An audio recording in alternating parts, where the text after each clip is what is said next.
nakahugit kayo impact ang discrimination o bullying sa akong kinabuhi. Kaya grabe. Grabe yung makagupat mental health sa usang katao. Pero, dili yun ako istorya dahil sa inyong atubangan karon ang mga na-experience na ko. Kay, sa pagpasalamat pa lang gani, naghilat na ko.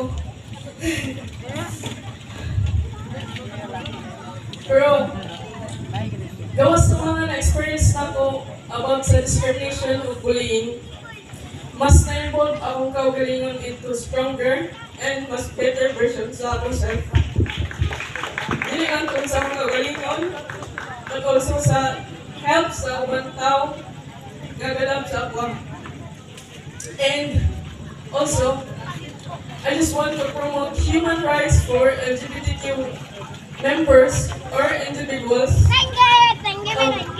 Promoting human rights for LGBTQ individuals means ensuring fair treatment and respect for all, regardless of their sexual orientation or gender identity.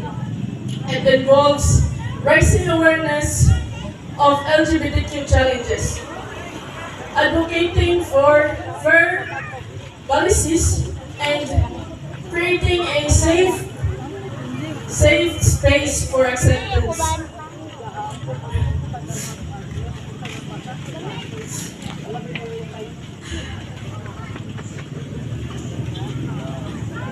By uniting against discrimination, educating others, and advocating for equality, we are nurturing a more inclusive and compassionate society where everyone feels valued and respected.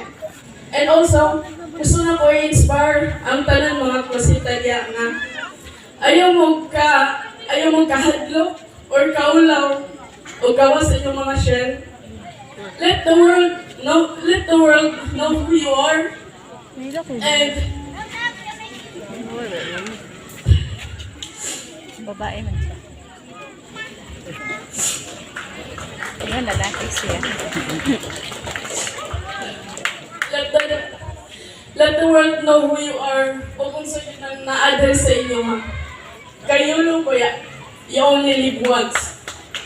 So, accept who you are and love what you are o sabay-sabay natong erase ang atong mga flags o bawat ato daghang salamat. Thank you so